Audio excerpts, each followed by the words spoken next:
speaking up at the nation's capital.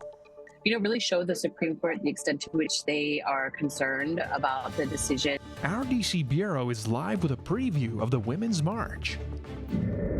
Trouble buying homes in the Sunshine State. But in the last 10 years, it has skyrocketed. For those achieving the American dream. And Florida schools without their educators. Teacher recruitment and retention is now one of the areas that we focus on even more. A shortage of teachers in the profession. These stories and more coming up on Newsbreak.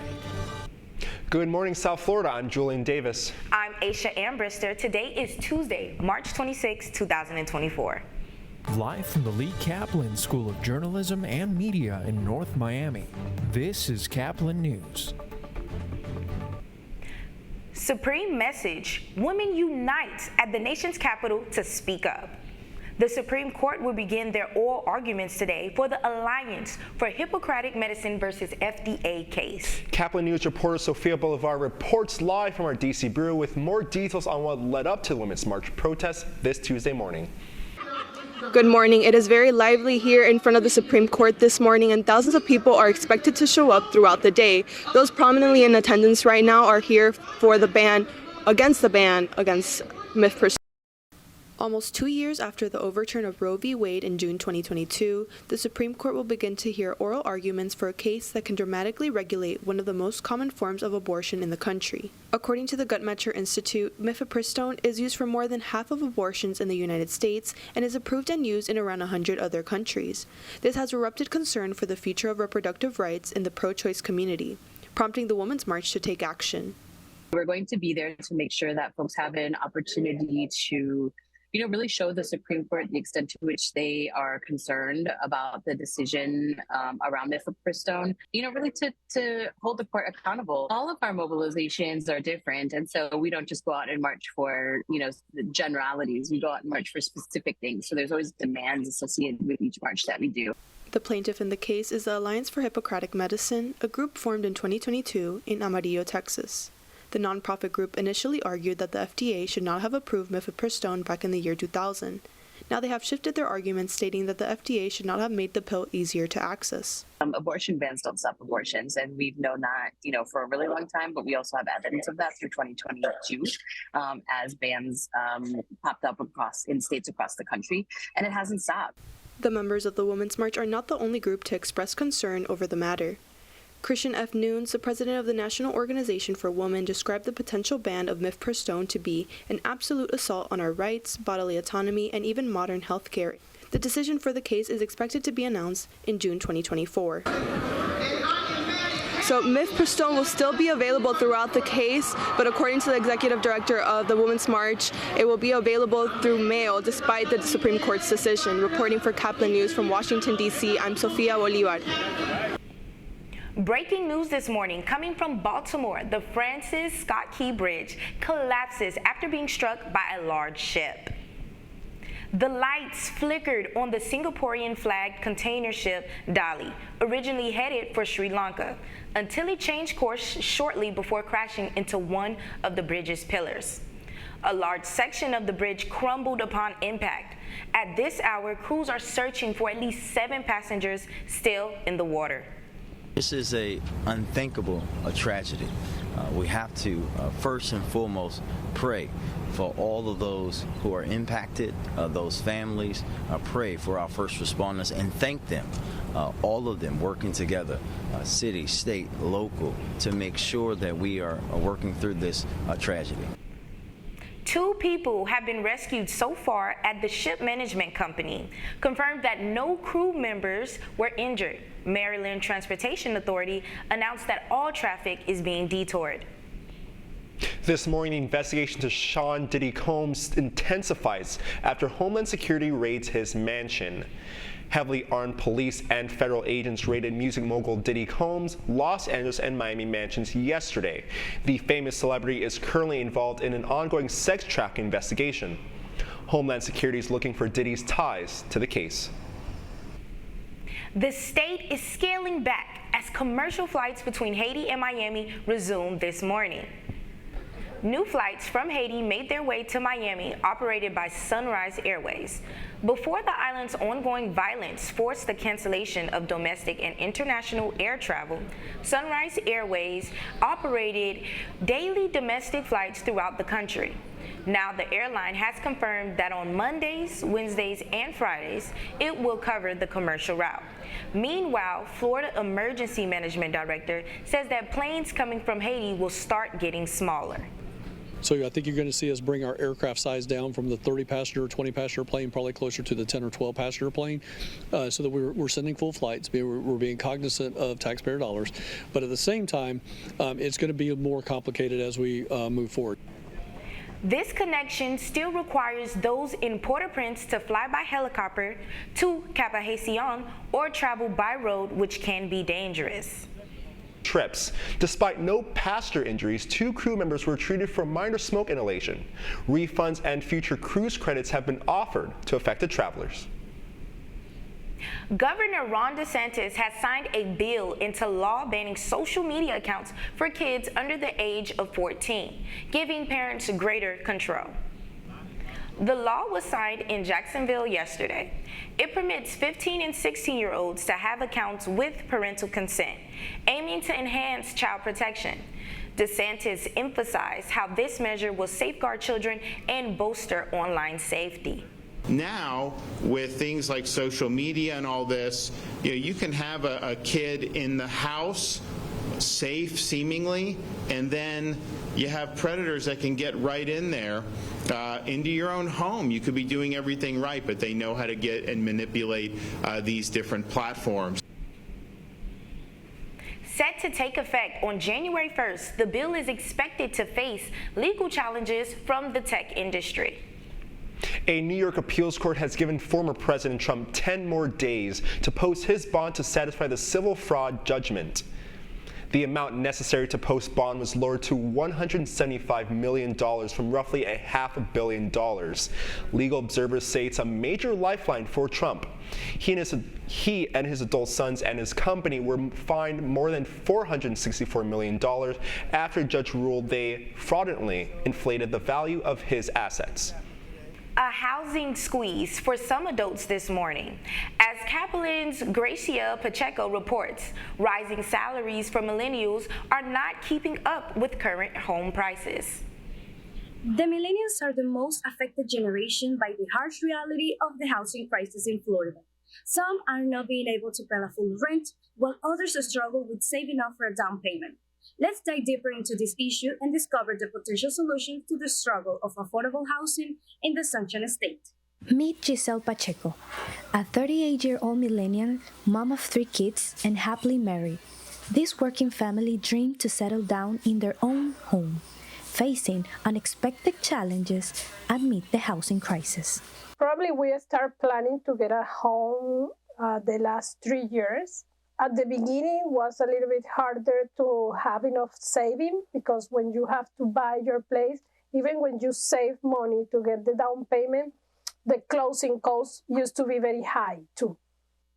Millennials earn the second highest salaries in Florida, but they need to earn almost twice as much to afford a median price home in some of the state's main cities, especially in Miami, where the required annual income to buy a house is $143,000.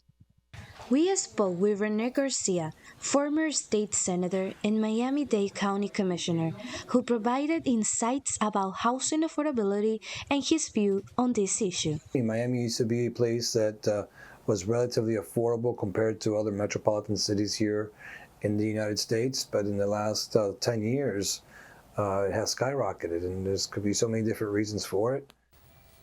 Giselle and her family persist in their search for a home. Currently, they will continue residing with their parents to save for a down payment, committing to longer work hours each day to make this dream possible. In the face of Florida's housing crisis, the resilience of millennials shines through. The path forward demands innovative strategies, empathetic policies, and a united effort to ensure that every Floridian has a place to call home. Reporting for Caplin News, Gracia Pacheco. A nationwide teacher shortage is hitting Florida hard this morning. Caplin News reporter Sebastian Cuervo takes a closer look. With teacher shortages throughout the nation spreading out protests all over the country, the educational crisis has now hit Florida harder than ever, with over 1,400 teacher vacancies to start the school year back in August. All across the nation, teachers and schools grapple with the dire situation that is the teacher shortage. The School Pulse panel reported that over 45% of all public schools reported feeling understaffed at the start of the current school year. So unfortunately, there is a huge teacher shortage because of, one, I would say the pay definitely. Also the administrative support and even parental support. There's barely any parental and administrative support. The situation has quickly escalated in Florida. According to the Florida Education Association, Florida currently has 4,096 advertised instructional vacancies in Florida schools and 3,457 support staff vacancies, for a total of 7,553 vacancies across the K-12 system. This is due in part to Florida ranking amongst the lowest in the country in pay at 48th. We are seeing that shortage impacting us in terms of turnover, but we are able to fully staff our school. As the future comes, it seems to be more and more difficult. Teacher recruitment and retention is now one of the areas that we focus on even more because that pool of applicants keeps getting smaller. In the end, one of the most affected parties is the children. Teacher shortages has led to the hiring of less experienced teachers, reduction in the total number of courses, and an increase in class sizes, all of which may negatively affect student learning, according to the Learning Policy Institute. For Caplin News, I'm Sebastian Cuervo, signing off. Costco employees, getting frank with foodies, are trying to hit the hot dog stand without a membership card. That's all ahead, and so is the story. I'm a very colorful person. As you can see, I have rainbow in my hair. That's my hair. I'm very colorful. For me, I guess Ultra Miami gives me very Brazil Carnival vibes. So that's kind of what's going for with the feathers. Turning up the volume on fashion because music wasn't the only thing turning heads at the Ultra Music Festival. Stick around, we'll be back in 2 minutes.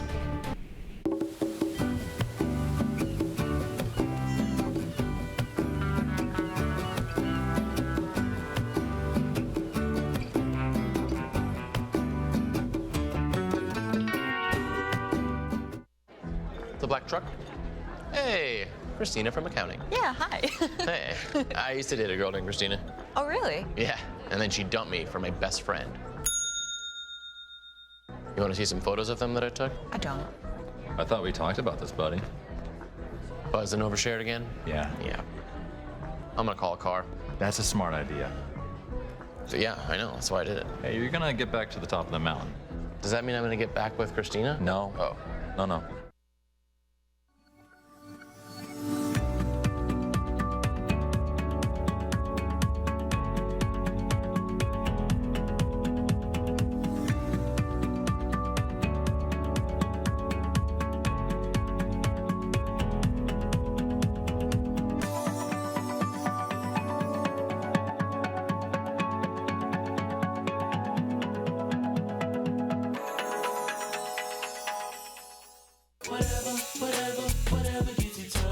There are a lot of ways to reach out to a friend about their mental health.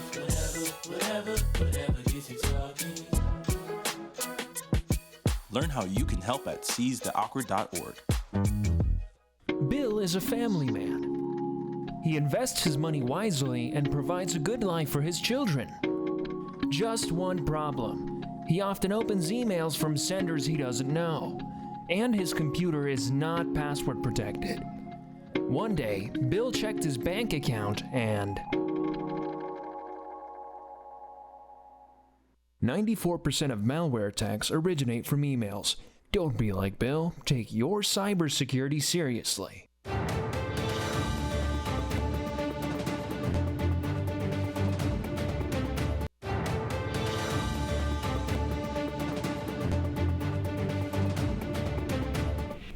Stormy weather and hot style were both on display at the Ultra Music Festival in downtown Miami this weekend. Plagued by bad weather, music fans still showed up in full force for the festival. And as Caplin's David Lascano reports, the rain wasn't the only drip at last weekend's EDM event. Ultra Music Festival is once again hosting in Miami, and although the weather has not been in their favor, it hasn't stopped people from going all out, showing off their neck-breaking outfits and bursting energy everywhere they go. 2024, from March 22 to March 24, the Ultra Music Festival returned to the Magic City, taking place in the heart of downtown Miami. The main events of the Miami Music Week brings electronic music and rave fans from all over the world who don't miss out on the opportunity to wear the most outstanding and flashy costumes to represent the spirits of the event. I'm a very colorful person. As you can see, I have rainbow in my hair. That's my hair. I'm very colorful. For me, I guess Ultra Miami gives me very Brazil Carnival vibes. So that's kind of what's going for with the feathers. Very bright, very out there. I want you to notice me when I walk by. The two main themes for the outfits this year were outer space and fairy tale aesthetics. But in the midst of futuristic and fantasy-like costumes, there was a non-historic American figure roaming around the festival. I really wanted to go with the 1776 look, George Washington. Cost around $120. Had to get the full fit, the flag, pole, of course. Imagination was set free during this weekend, allowing people to express themselves through the most unique and creative ideas. I love butterflies and I love angels, and I feel like an angel today. In a society that lives in fear of getting out of its comfort zone, Ultra represents an opportunity to put yourself out there without any fear of judgment. Even after 2 days of unfortunate weather conditions, people are still coming strong for the opportunity to be and express themselves in an accepting environment filled with positive energy. This is David Lascano reporting for Caplin News. Costco cracks down on non-members by the food court. The wholesaler is known for its $50 hot dogs, drinks, and pizza slices, so it's no wonder people want to grab a bite. Although the menu is only available to members, the rule was never really enforced. However, a photo circulating on Reddit recently showed a sign at a Florida Costco saying anyone without an active membership card would not be allowed to buy anything from the food court. It goes into effect April 8th. That's all the time we have for Newsbreak. I'm Aisha Ambrister. And I'm Julian Davis. Get more news anytime at caplinnews.fiu.edu.